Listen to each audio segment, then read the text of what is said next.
Greetings from Hollywood, ladies and gentlemen. You know, scientists are continually working to bring us greater efficiency and more speed in aircraft. And so in tonight's play, No Highway in the Sky, we tell you the story of a rather absent-minded scientist who, because of one transoceanic flight, found himself the most talked-about man on 2 continents. As the stars of this intensely absorbing drama from 20th Century Fox Studios and recreating their original roles, we have one of the most capable actors on the screen, James Stewart, and one of the most glamorous women in the world, Marlene Dietrich. Yes, glamour is an international word, just as Lux Toilet Soap is an international complexion care. Because lovely women everywhere who want fresh, lasting, new beauty depend on daily Lux facials. Now, No Highway in the Sky, starring James Stewart as Theodore Honey and Marlene Dietrich as Monica Teasdale, with Evelyn Eaton as Marjorie Corder.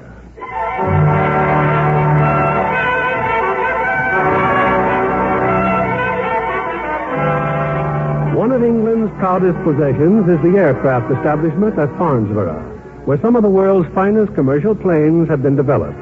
It's closing time, and one of the officials has just left the plant. With him is a scientist, Mr. Theodore Honey. It's very kind of you to drive me home like this, but I assure you that Yes, you've told me several times, Mr. Honey, you could just as easily have taken the bus. I always go home on the bus. Mr. Honey, I'm rather curious about that experiment of yours in the vibration shed. Perhaps Sir John told you I've been away for several months, and now that I'm back, may I ask just what you're up to in there? Well, yes, I'm vibrating. So I understand. The entire tail assembly of the new Rutland reindeer is suspended in midair, and you're vibrating it. Why, Mr. Honey? Well, I'm waiting for the tail to fall off. Oh, I see. But these planes are already in service. Yes, they are, yes. Sir John tells me you're an American, Mr. Honey. Rhodes Scholar, eh? Yes, I've been here for several years. I can't remember exactly how long I've been here. He's quite proud of you, Mr. Honey. Tells me you're invaluable.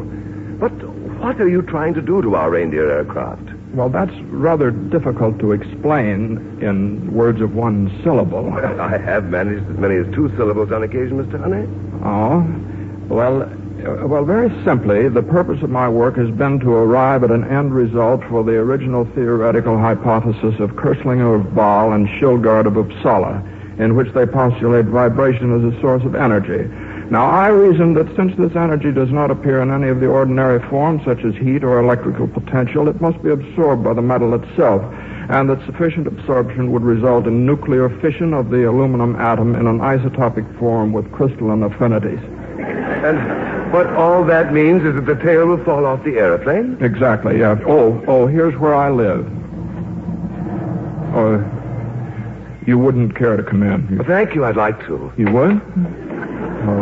Well, I'm afraid all I can offer you is some sherry. Well, that'd be very nice. It's probably not very good. I've had it quite a while. Well, perhaps it's time to see if it's suffering from fatigue. Oh, that couldn't happen to sherry. Oh, no, you see, sherry is what is that's strange. I'm sure this is the right key. Well? Oh, I'm so sorry. This is the second time this week, Mr. Honey. Oh, yes, this row of houses, they all look alike. Yes, they do, don't they? Yes, it's the one next door. You know, it's very easy to make such an error, you know. Especially if you've just moved into the neighborhood. Oh, we've lived here 11 years. Oh, this is my house right here. I'm sure this is my...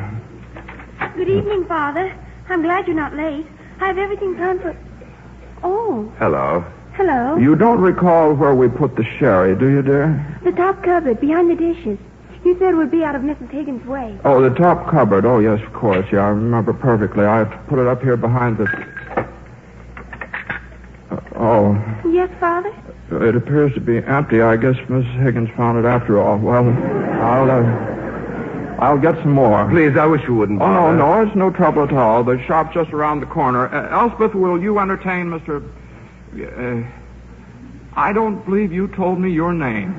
Scott. This is my daughter. I'll be right back. Well, Elspeth, now all these books are your father's, I suppose. Oh, yes. They're all over the house. very difficult being a scientist. One has to think so much. Oh, I know. When my father's working, I keep very quiet. And what about your mother? Does she help you keep quiet? My mother's dead, Mr. Scott. An air raid during the war. I'm very sorry, Elspeth. You must miss her very much. Yes, I do. My father does more, I think. And what do you do when your father's not busy? Well, quite often we play games. He makes them up. For example, we play pyramidology. Pyramidology? It's based on the science of the Great Pyramid, and it's very scientific. The Great Pyramid is the only known architectural example of squaring the circle. That is, the area of the base is directly equal to that of a circle, with the height of the structure.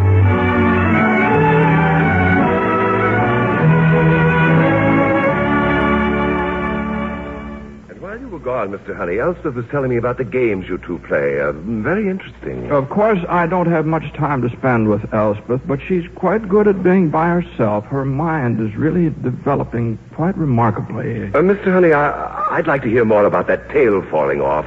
When do you expect you'll know when the failure might occur? Oh, well, I've known that for some time. You know? Oh, yes. The answer is 1,440 hours of flight. But thousands of aircraft have flown millions of miles without the tail assemblies falling off any of them because of vibration. Yes, that's quite true. How long has your test been running, that tail assembly in the vibration shed? 832 hours, 14 minutes, and 7 seconds as I've shut down tonight. They don't allow me to run it more than 8 hours a day. The people in the neighborhood complain about the noise. But didn't you give them your figure, 1,440 hours? Oh, no. I never include the tail in my preliminary report, Mr. Scott. Science is in no hurry. Whether I reach it a day or so later or earlier, it's of no importance. It could be vitally important to the 50-odd people who take off in these reindeers every day. No, now, Mr. Scott, you don't understand. I'm a scientist, and science is very exacting. It requires the utmost concentration. I can't be concerned with people. If a doctor is trying to find a cure for some disease, what would happen if he let himself be upset every time somebody got sick and died? He'd never get any work done at all. Now, people must be somebody else's concern, Mr. Scott. I can't let them be mine. Yet these very people are the ones... No. I have nothing more to say at the present time. And now, if you'll excuse me, I think I'd better be getting home now. My hat, I thought I left my hat. But, Mr. Honey, you live here. I'm afraid I became upset, Mr. Scott. And when I'm upset, it's very easy to forget where I am. Goodbye, Mr. Scott. Goodbye, Mr. Honey, and thank you for your time.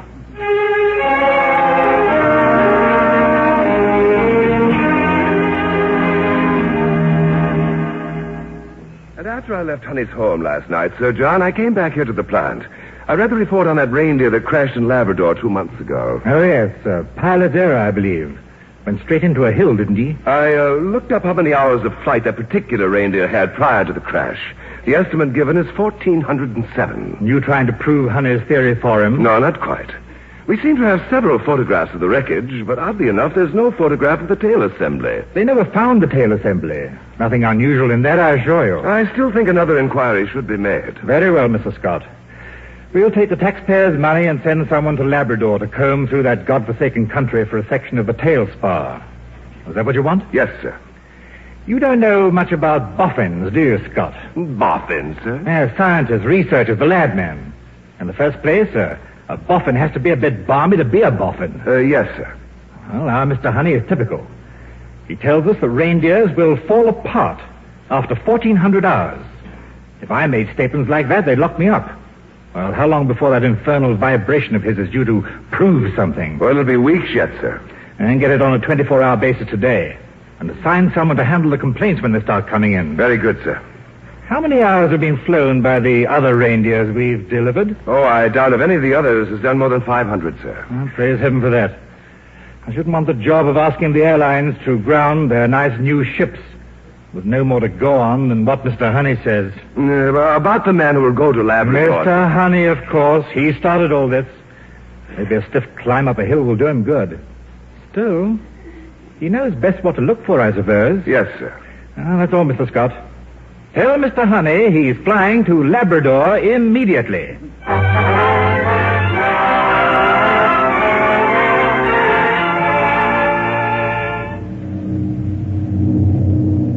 Well, you can loosen that safety seatbelts now, Mr. Honey. Here, let me help you. Oh, thank you, stewardess. Oh, we'll serve dinner in about half an hour, but if you'd care for coffee or a sandwich... Well, I brought some sandwiches. My daughter made them. Her name's Elspeth. Well, they're probably much better than ours. You're sure you didn't bring your own coffee? No, just sandwiches. Miss, that woman over there, isn't that the film actress? Isn't that Monica Teasdale over there? Why, yes, she's crossed with us often. Would you like me to take over your autograph book? Oh, no. I don't even have one. No, I wouldn't want to trouble her. I'll be back with your coffee in just a moment.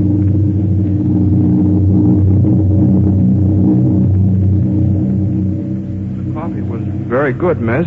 Thank you.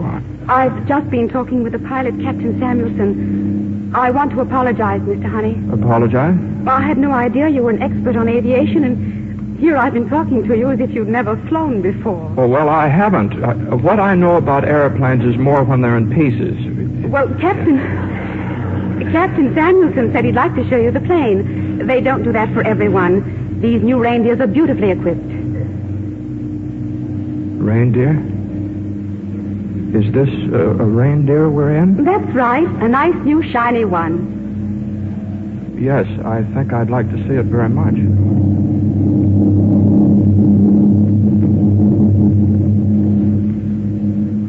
Well, now that you've met the crew, Mr. Honey, let me tell you about our engines. Well, I don't suppose many things go wrong with them these days, do they, Captain? Almost never.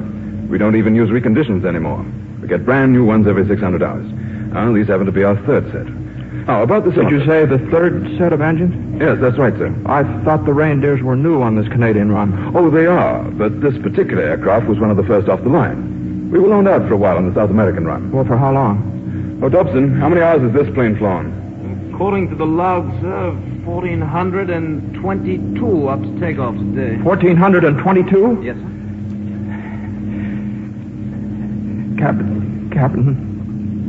Captain, I must speak to you alone. Now. At once. You seem disturbed, Mr. Hunt. I am disturbed considerably. Now, where can we go? Well, there's the baggage locker off, but why can't we... Captain, please. Please hurry.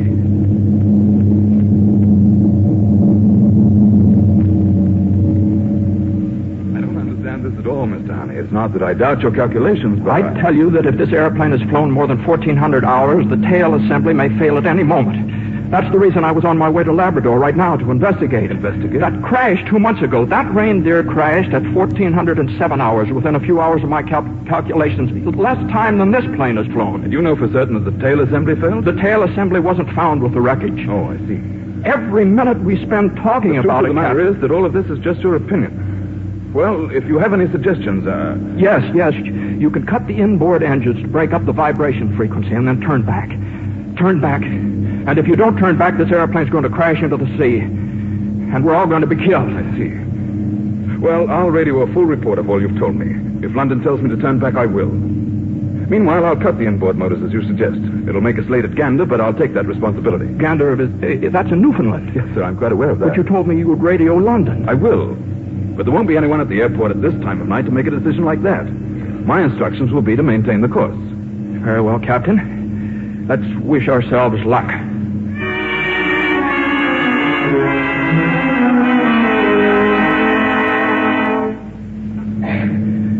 I didn't mean to disturb you, Miss Teasdale. My name's Honey, Theodore Honey, and I'd like to talk to you. Of course. I'd be very pleased. I've always Mrs. Honey and I've always felt I owed you a great deal. Oh? Your pictures, they meant a lot to my wife, and that's why I want to talk to you. You're very kind, Mr. Honey. I'm afraid we're in very serious danger. The tail of this airplane may drop off at any moment. Is that so? Yes, now, I've been looking around the plane, and when it happens, go to the men's room and sit on the floor. Now, the partition there is very rigid because the stove in the galley is bolted to the floor on the other side, you see? Bolted to the floor? I see. Yes. Now, if you survive the initial impact, try to get on a life raft, and they may pick you up when they search for us in the morning. That's certainly very interesting. I'm to go to the men's room. Yes, that's right. And sit on the floor. Yes. And if I survive... Yes. Excuse me, Mr. Honey. Yes, yes. I'm afraid Miss Teasdale's very tired. We really should let her rest, don't you think so? No, but I was yes, just... I am rather tired, but thank you very much, Mr. Honey. Oh, you rang for the stewardess, did you? Well, yes. Yes, I did. I'm very sorry. I was only trying to help. I'm sure you were. Some other time, perhaps. You shouldn't have done that, Mr. Honey. Yes, it's quite sure. Clear I shouldn't have. I'm sure you don't want to alarm people. You won't do it again, will you? No, I won't do it again. You know about this, don't you? Yes, Captain Samuelson just told me. Well, he'd rather that you didn't speak to any of the other passengers. May I speak to you? Of course. I'd like to tell you what I was trying to tell Miss Teasdale. Well, do it. It will make you feel any better. Well, now, if it happens at this altitude, there'll be a little less than 3 minutes before we hit the water. Yes. Now, there's one place where a person could have a chance to survive the impact. It's in the men's room. Now, at the first sign of trouble, you go in there and sit on the floor with your back against the partition. Now, the partition's very rigid because the stove in the galley is bolted to the floor. Do you see? You're very observant, Mr. Honey. Yes, I am. Yes, I'm very observant. I tried to tell Miss Teasdale because I felt I owed her something, and now I want you to know. And I won't talk to anyone else. No one's worried about me like that for quite a while, Mr. Honey. But I think we're going to be all right. Won't it just be calm? And please remember what I told you. Meanwhile, try to get some rest. That's it, Mr. Honey. Here, now, let me fix your pillow.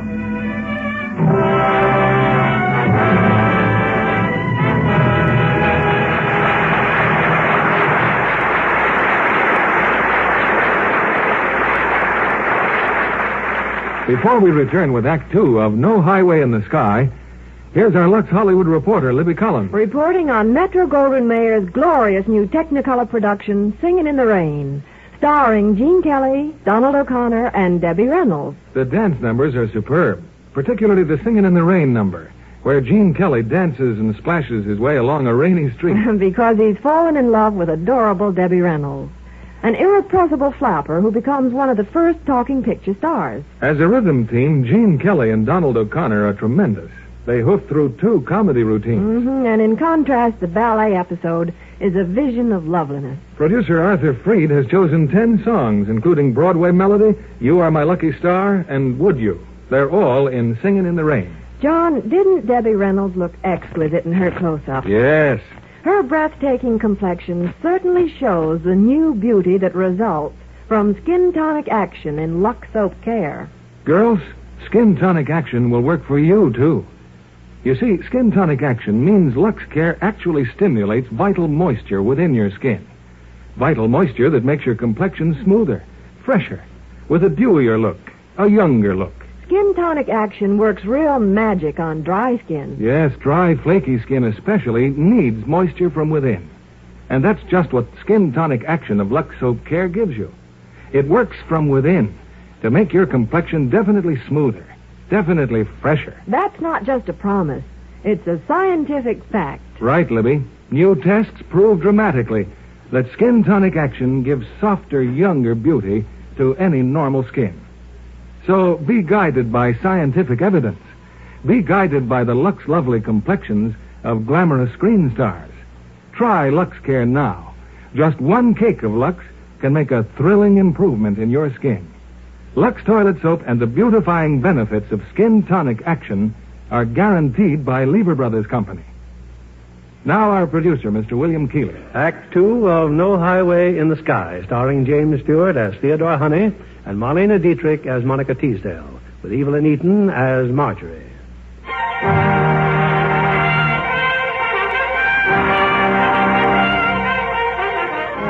It's a few moments later. Mr. Honey is resting. Across the aisle of the dimly lighted plane, Marjorie Corder, the stewardess, is talking to Monica Teasdale. Well, I don't think it'll happen again, Miss Teasdale. He seems to be dozing now. What's the matter with that little man? I'm afraid he's got some rather odd ideas. He certainly has. He told me to sit on the floor in the men's room. If that isn't an odd idea, I'd like to meet one. I think he was trying to tell you the best place to be if there were an accident. Is that what I really ought to do? I think he's right about it being the safest place. But if he's right about that, he may also be right about the tail falling off. Who is he? Some kind of a scientist, I think. Oh, but I assure you there's nothing to be alarmed about. Captain Now Sanders... listen, dear. The scientist says the plane is going to crash. The captain says it isn't. Your vote doesn't count because you have to string along with the captain, so that leaves it a tie. And as far as I'm concerned... What's that? The motors, they don't sound the same. We've merely cut our inboard engines to save fuel. Why should it be necessary to save fuel? Well, all I meant was... Just a minute. If I'm going to meet my maker, I'd like to know about it. If you'll excuse me, I'm going to have a little talk with Mr. Honey. Miss Teasdale, please, I've just got him quiet. Right now, I don't want him quiet.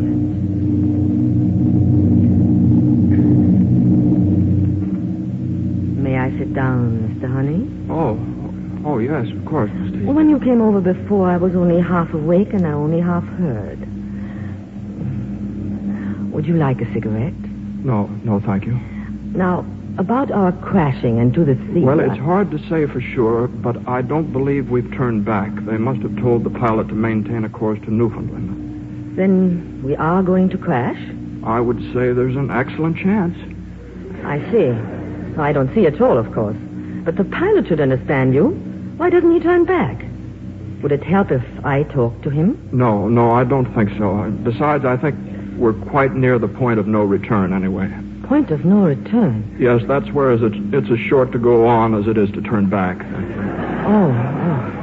I thought you meant something else. Funny. I would have thought I'd feel quite differently being right up against it like this.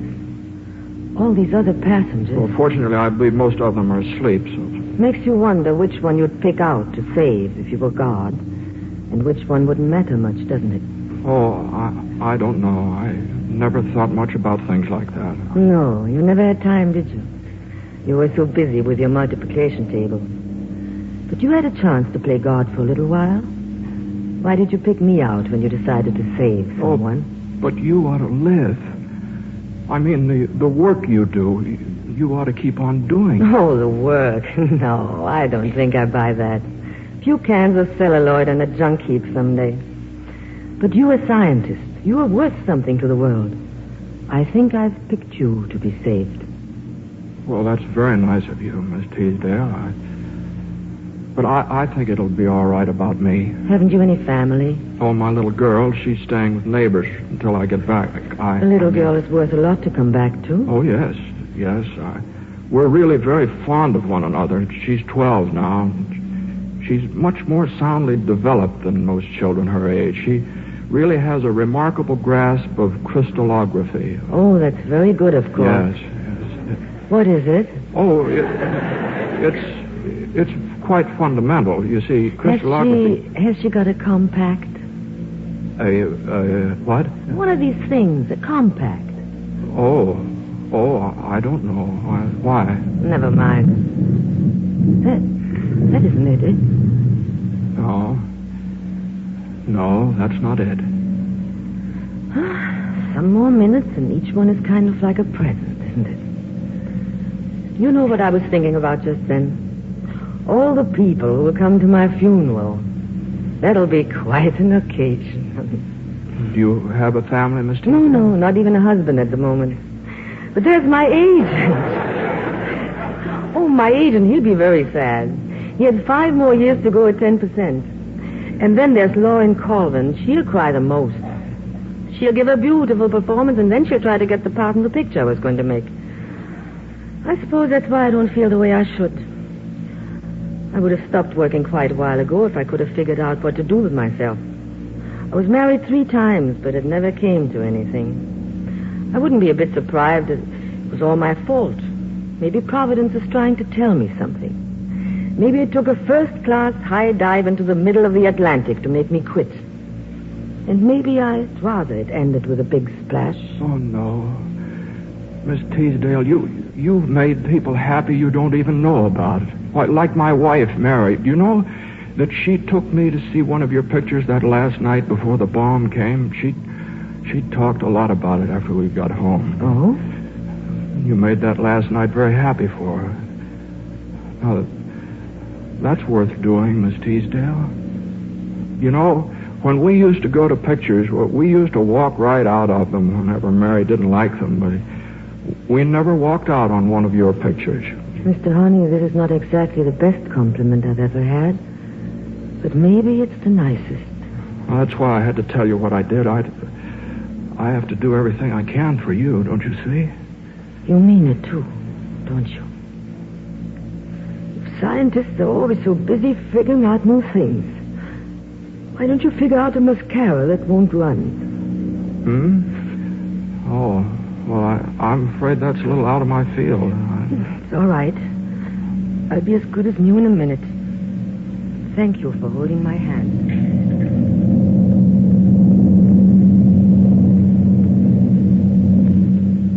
Come in, Miss Corder. The passengers, everything all right back there? Everything quiet, Captain. They're asleep, most of them. We're behind schedule, aren't we? Yes, hour and 20 minutes. Well, let them sleep. Coast is all closed in. Fog. We may have to sit up here till it breaks. Want some coffee? The only thing I want is to get this ship... Take a look to starboard, sir. Starboard? Well. Do I see lights down there, Mr. Dobson? Yes, sir. Looks rather pretty, don't you think? Radio Gander, tell them we've just sighted the coast. Unfeathered 2 and 3 engines. Yes, sir. How long? About half an hour. I'll take that coffee now, thanks. Right.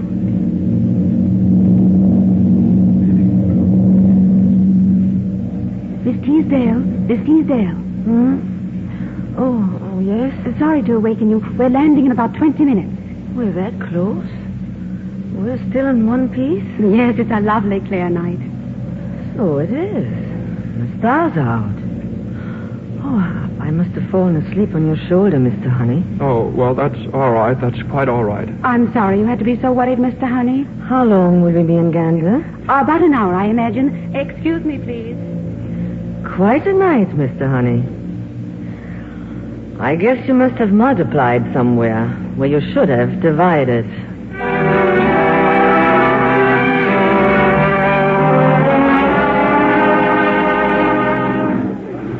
Well, Mr. Honey, this is Gander. Well, the stewardess asked me to stay here on the plane. She Mr. said... Honey, this is Mr. Lund. He's in charge of all flights in and out of Gander. Yes, how do you do? Mr. Lund, I want this aircraft inspected as no other's ever been inspected. Every ruddy inch of it. Yes, sir, we'll get out of the meeting. If, as I expect, this inspection is satisfactory, I'm refusing to carry Mr. Honey any further. Well, now, just a minute here, sir. I consider his presence aboard an unnecessary hazard. I'll arrange that all other flights leaving this airfield are adequately informed about him before they carry him. Yes, sir. And meanwhile, if there's an office or something in your building that's not being used, I'm going to radio London, Mr. Honey. Pending their answer, you're staying here at Gander Airfield.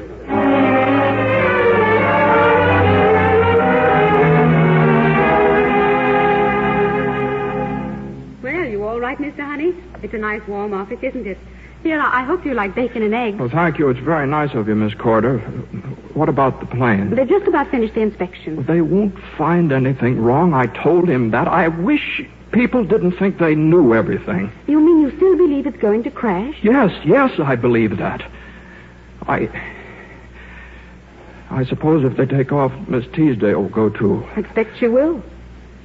I think she believed me for a little while last night, and then I don't think she did.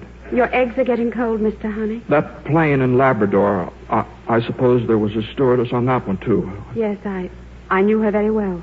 Couldn't you believe me, Miss Corder? You've been so very kind to me, and you ought to live and get married and bring up a family. You'd be very good at that. Well, thank you very much for that, Mr. Honey. You said that just about as nicely as anyone could. But I think everything will be all right. Captain Samuelson knows a great deal about aircraft. Well, I'd better be going. And you will eat, won't you? I won't lock the door if you promise not to speak to any of the other passengers. I won't. Well, goodbye, Mr. Honey.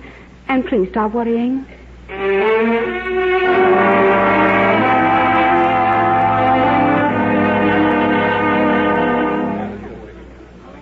Well, that's about it, Captain. The safety locks are out and the landing gear, but apart from that, your aircraft is clear. You can pick up new locks in Montreal. There's no risk involved. No, of course not. Keep a man standing by the lever on taking off and landing, just so nobody catches a coat on it or something. Be rather awkward, you know, if the wheels retracted while you were still on the ground. Well, just sign us out and we'll be... What are you doing here, Mr. Honey? Captain, I just happened to... Mr. Honey, I'm flying this aircraft to Montreal. I want you to get off and stay off. Captain, you mustn't take this airplane off the ground. You can't do it. Believe me, mathematics is a very exact science. It'll be just like that crash in Labrador and the stewardess and all these people. Stop and get him off the plane. No, you can't do this. I won't allow it. Get away from that This lever. plane has got to be... Oh, it just folded up. I pulled the lever and it just folded right up and sat down.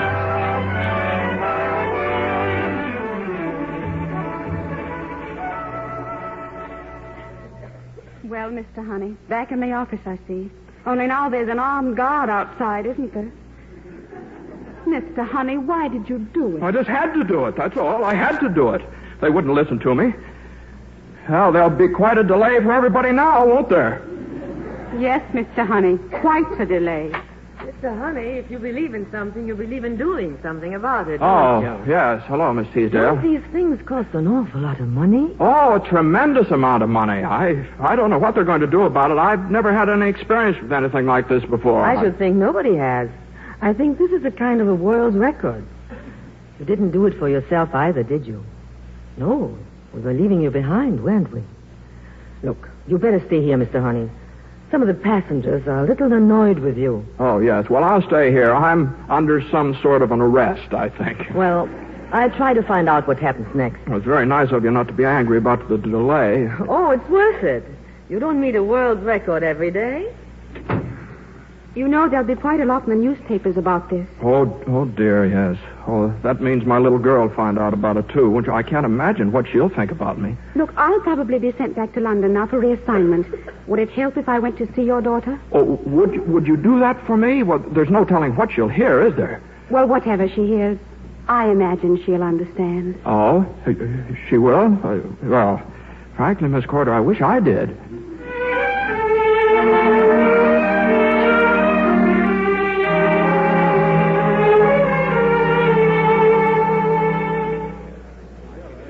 Come in, Mr. Scott, come in.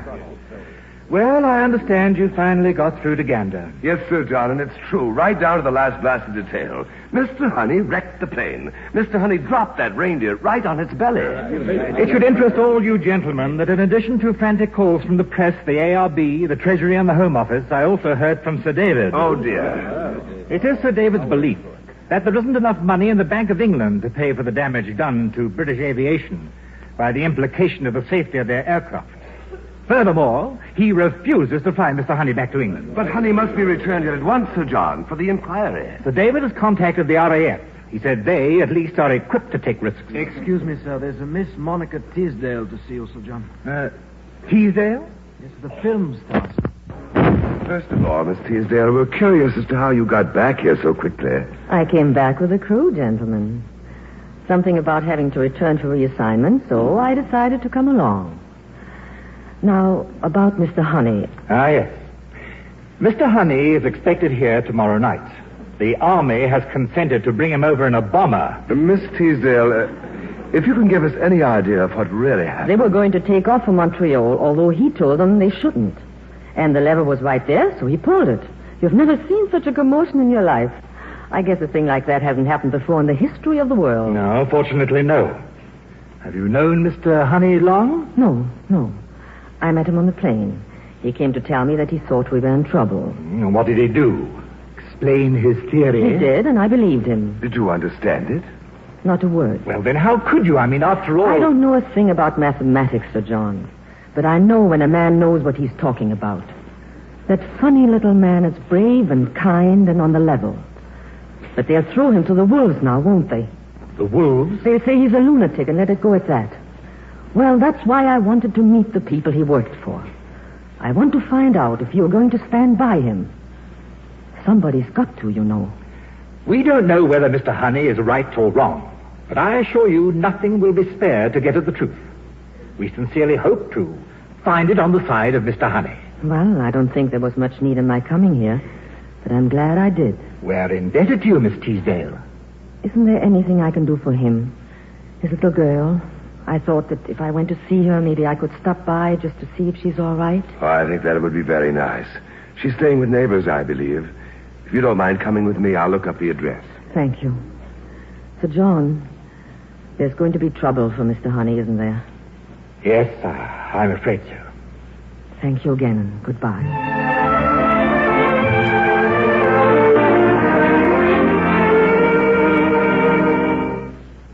Well, here he is, Sir John. When he got off the bomber, he went directly Now, to... Sir John, I protest. I protest very strongly. The vibration shed's under guard. They refuse to let me through. Now, why has my work been taken out of my hands? Please sit down, Mr. Honey. I'm not in the habit of going around wrecking things. You ought to know that. If you please.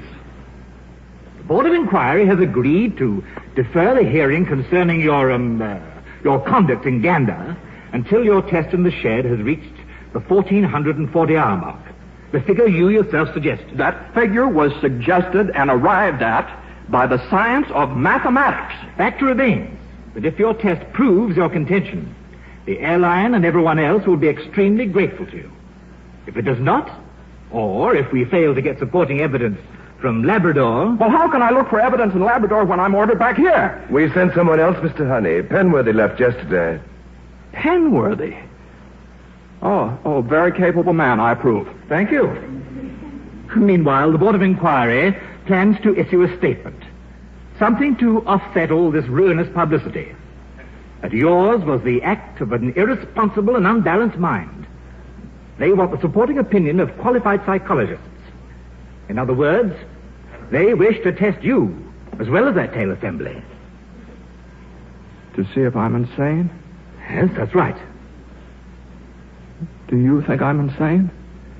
No, I don't think so. I'd hate to have them look me over at the moment. You can refuse, you know. That's your privilege. No, I won't refuse. Let them pry and poke if they want to. Tell them I'll be in my office in the morning if they want to see me. Thank you. Well, if there's nothing else, I think I'll go home.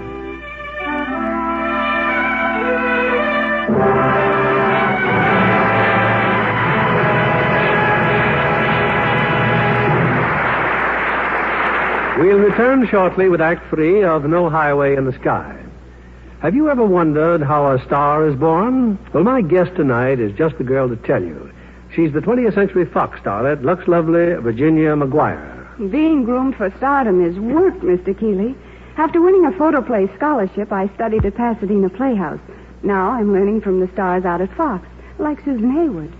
You know, Susan plays Jane Froman in 20th Century Fox's new Technicolor musical, With a Song in My Heart. Yes, and the other wonderful stars are Rory Calhoun, David Wayne, and Thelma Ritter. You'll see the romantic story of Jane Froman's marriage to the pilot who saved her life. And how the courageous singer got off her hospital bed to entertain so she could pay for more operations. Jane Froman recorded 30 top tunes for With a Song in My Heart. Her voice is thrilling. So is Susan Hayward's sparkling complexion. Susan is devoted to Lux Soap Care with its newfound skin tonic action. Well, here in Hollywood, we think skin tonic action in Lux Care is the beauty news of the year. It makes complexion so much smoother and fresher. Skin tonic action actually stimulates moisture within your skin. It's this moisture within that gives your complexion dewy freshness. Yes, it's moisture from within that counteracts dryness, that makes skin look smoother, younger. Its benefits are really wonderful. Tests prove skin tonic action brings radiant new softness to any normal skin, your own skin. So try Lux Toilet Soap Care now. Just cream in the rich lather, rinse warm, splash cold. You'll see an immediate improvement in your complexion. Mr. Kennedy, I love Lux for my bath, too. Naturally. The big bath-size cake of Lux is Hollywood's way to all-over loveliness. To the smoother shoulders, smoother arms, so important with summer's bare fashions. Thank you, Miss McGuire. Girls, tomorrow, get Hollywood's own fragrant white Lux toilet soap. Remember, 9 out of 10 screen stars are Lux girls. We pause now for station identification. This is the CBS Radio Network. And this is WDAN in Danville, Illinois, the commercial news station.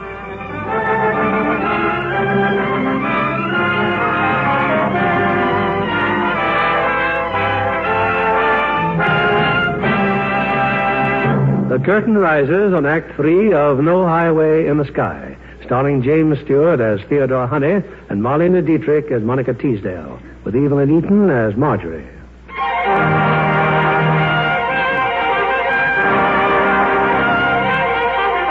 Well, Mr. Honey has wandered wearily back to his house, and here another surprise awaits him. Marjorie, the stewardess. So I thought I'd stay here with Elspeth because, Well, we didn't think you'd be back here till tomorrow. She's asleep now. Well, that's very kind of you, Miss Corder. She's such a sober little thing, isn't she? Was she worried about me? Yes, so was I. Oh, did you see her presents? Presents? Miss Teasdale brought them. Miss Teasdale, is she here, too? No, but she brought her the loveliest things. Oh, and you should see the compact. Well, what did she want to do a thing like that for? I think you'd be surprised. Now, everything that's happened, it's my own fault. I have no one to blame but myself. You did think there'd be a crash, didn't you? Yes, but what I should have done is to offer my hypothesis to Captain Samuelson in an orderly manner. Let him make his own decision. How is anybody going to take my work seriously if I go around doing things like that? They're saying I'm crazy. I don't blame them. And if you had to do it again, you just let it go ahead and crash? That's just the point. I probably would have done the same thing over again. I'm evidently quite a weak character, Miss Corder. Well, I expect you know what you're doing. Well, I'll phone for a taxi and say goodbye, Mr. Honey. Goodbye? Well, I could come back in the morning. Would you mind? Oh, no. No, I wouldn't mind. I'd like to. I'd like to be here to see how things turn out. Yes. Yes, Miss Corder. Thank you very much.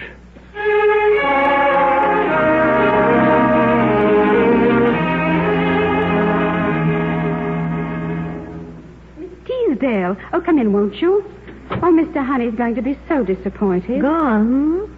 I suppose he couldn't wait to get to Farnsborough this morning to see his playthings again. He was going to drop Elspeth off at school and then go on over there. I'd like to hear about it. Any coffee left from breakfast? Let's go in the kitchen. Oh, watch for the ironing board. I've been doing some pressing. Yes, I see. Mr. Honey's pants. Well, I had nothing else to do, and well, it looks as though he wears one suit and goes to sleep in the other. That's very domestic. You're full of surprises. Here's your coffee. I hope you like it strong. Thanks. Well, what's he going to do? I just don't know. Funny that a kid like you would bother to see so much in anybody like him. It's not so funny, really. You get around being a stewardess. Well, this will take some thinking, won't it? Only now I don't have time for it. I'm leaving tonight for California. The studio's caught up with me. They want to get going. But what about all the things you talked about? Helping Mr. Honey to find an answer and everything. I meant it. Don't think I didn't, and I still do. I kind of go for that, Mr. Honey. Maybe it would have been the best chance I'll ever have to be a lot of things I'd like to be. Only I suppose you can't do a thing like this just a little bit. Mixing into other people's lives, I mean. You can start something that maybe you can't finish. What got me was his being so anxious to save me for posterity. Well, I've decided to go back and give posterity another break. It won't hurt to wait a while and see how things work out. Oh, that box I brought, it's a dress for Elspeth. I saw it in the window and it just yelled to belong to her. Tell her I'll write, will you? Can't you wait long enough to see them? No, I don't think so. I might weaken. There's no use making anything of it. That's one thing you learn in my business. How to get off. I wish you wouldn't go. You're a nice kid, Marjorie. I have an idea you know what's going on. You might let me know. I'll get a price on a laboratory or two, just in case. Oh, about Elspeth. Yes? Keep on telling her how pretty and sweet she is, will you? It'll do her good. I will, Monica. Take care of yourself. And thanks for the coffee.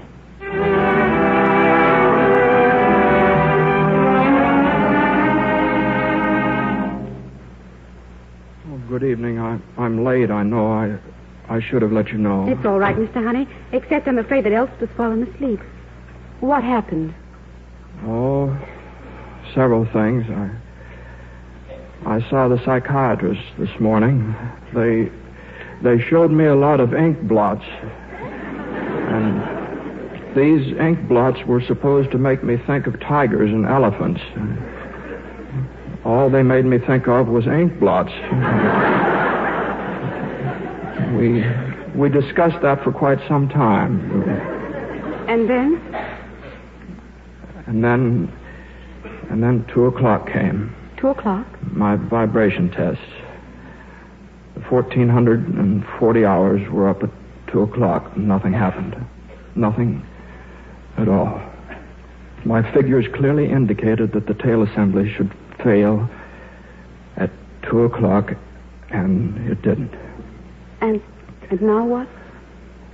Well, the Board of Inquiry meets in the morning, and I'll stand up and I'll explain my theory, and then I'll sit down and listen to them say that I'm insane. Perhaps I am. I'm not sure, you know. I just think that the truth is only that I've made a mistake somewhere in my work, and I must have time to run it down. But you see, there won't be any time, and I'll just sit there. I'll just sit there, and I won't say a word. I see. Everything just as it was, Yes, I'm rather glad it's all over. But you can't just sit there. If you believe something is right, you have to do it if you want to live with yourself. If you don't, you'll have to pay for it sooner or later, and so will Elspeth. Elspeth? Everything is to be just as it was for her, too? Yes, she was very glad to have it that way. She was very happy. Oh, it's as simple as that. Well, I'll be running along, Mr. Honey. It's my last day, you know. I start my job again tomorrow night. Funny if they put me back on reindeers. No, but you mustn't. Supposing I did, would you let me? Never mind. I'm sorry I mentioned it. Good night, Mr. Honey.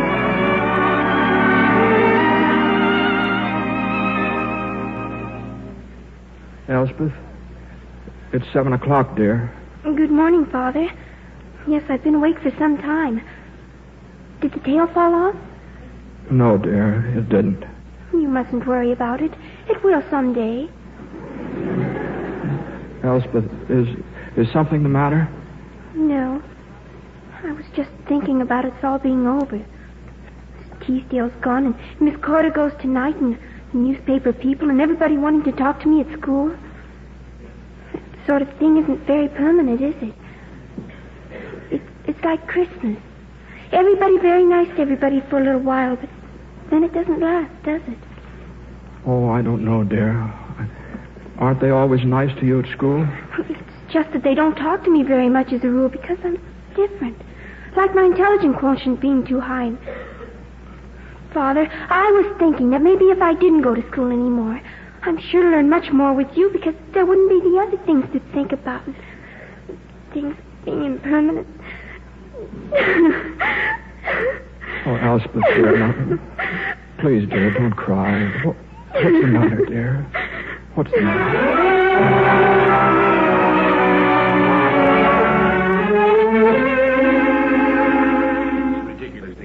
I have just one thing more to say to this Board of Inquiry. Yes, Sir David. I submit that the kindest thing we can say about Theodore Honey is that his mind is unstable, filled with obsessions that can carry him to great extremes. I insist an immediate finding to this effect be issued by this board. Will that do anything? Now, wait a minute. Now, Mr. Now, what's your name? Chairman. Mr. Chairman. I've decided to say something. Now, I didn't invent the mathematics that made me believe what I did. And I still believe that there's some truth in my work, test or no test. And when you believe in something, that's what you've got to do, isn't it? If you want to live with yourself. All right, now, well, the first thing I'm going to do is to resign right here and now so the Farnsburg establishment won't get mixed up in this thing. And then, every time a reindeer aircraft is going to take off, and it shouldn't, I'm going out there and I'm going to wreck it. Now, you may put me in jail, but the newspapers wrote a whole lot about me when I wrecked that one in Gander, and they'll write more about me here, and people just won't get on those airplanes. And I'm going to tell you something else. The minute something does happen to one of those airplanes, you're going to have to think of something better to say than anything I've heard out here this afternoon. That's all. Any other statements? That's all. Goodbye.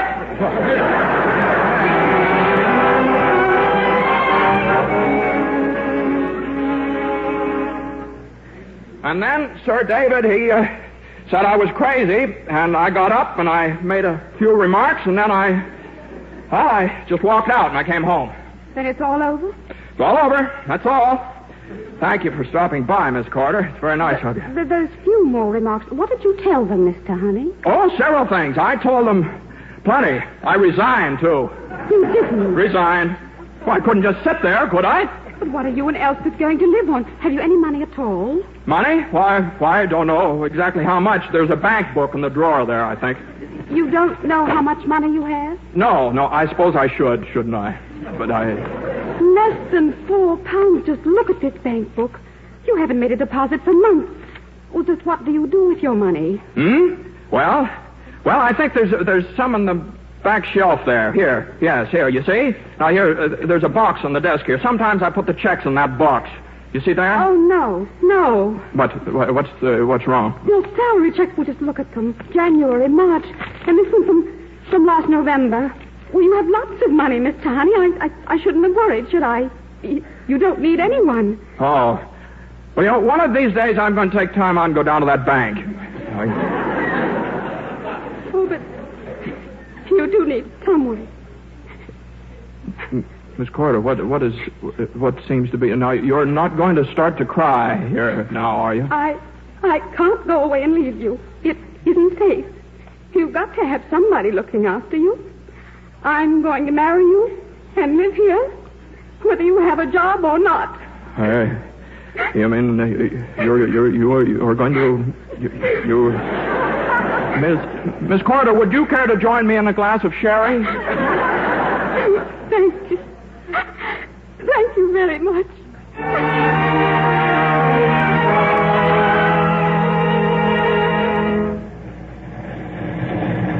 And so I came back here to say goodbye, Mr. Scott. There's several papers and reports I have should turn over to you. Very decent of you, Mr. Honey. Oh, yes, and this is Miss Corder here. She asked me to marry her, and I think I'd better.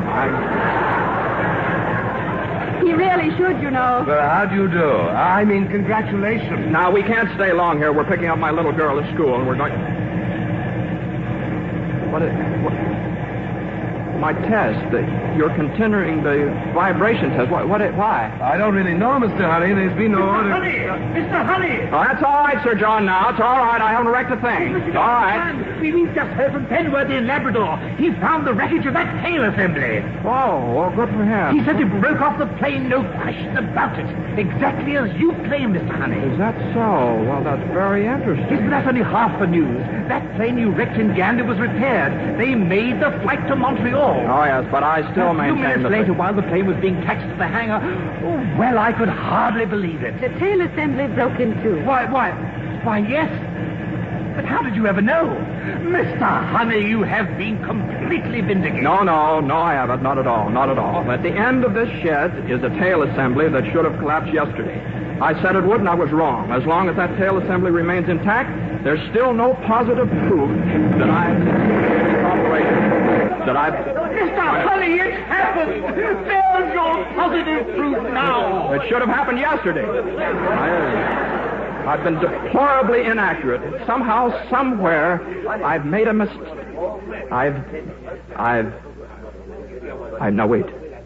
Now, wait, just this shed. It's warm in here, isn't it? Marjorie, aren't you warm? Yes. Aren't you warm, yes, Marjorie? Yes. No, you aren't. You're hot. Isn't it hot in here? You're not feverish. Temperature. It's the temperature. Oh, dear. Temperature is a variable factor. That plane in Gander had been flying in the tropics. This test was in a heated shed. It would have collapsed on schedule if I'd lowered the temperature 40 degrees. Oh, Sir John, I'm a fool. I'm just a fool, sir. Are you now? No, Mr. Honey. You're a boffin. Capital B-O-F-F-I-N. Now, what do you suppose he meant by that?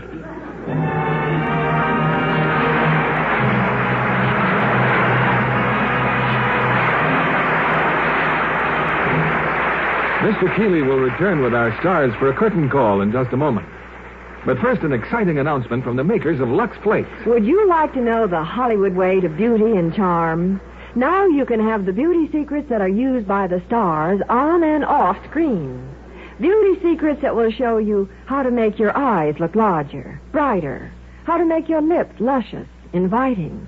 Hollywood tricks of makeup, figure allure, complexion care, star bright hair. All these secrets and more are yours in the new Lux book, Hollywood's Own Secrets of Charm, for just one Lux Flakes box top and 10 cents. Write to Lux Flakes, Box 73, New York 46, New York. Just think, a 32-page beauty and charm book containing 143 authentic Hollywood secrets never before printed. Secrets that will help you play a starring role in your own life. Just send one Lux Flakes box top and 10 cents for each book to Lux Flakes, Box 73, New York 46, New York. That's Lux Flakes, Box 73, New York 46, New York. But hurry, the supply is limited. This Lux Flakes offer is good only in the United States, Alaska, and Hawaii. Send for your Lux book, Hollywood's Own Secrets of Charm, tonight. Learn the Hollywood way to beauty and charm and play a starring role in your own life. Now here's Mr. Keeley with our stars. And here they are coming forward to acknowledge your applause. James Stewart and Marlene Dietrich.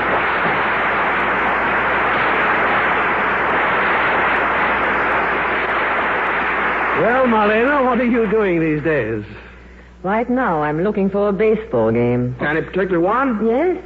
I've just seen Dan Daly as Dizzy Dean in the 20th Century Fox picture The Pride of St. Louis, and now I wish to see Mr. Dean pitch. Well, Dean doesn't pitch anymore, Marlena, but instead, why don't you see Deadline USA starring Humphrey Bogart? And then you can go looking for gangsters. All right, Jimmy.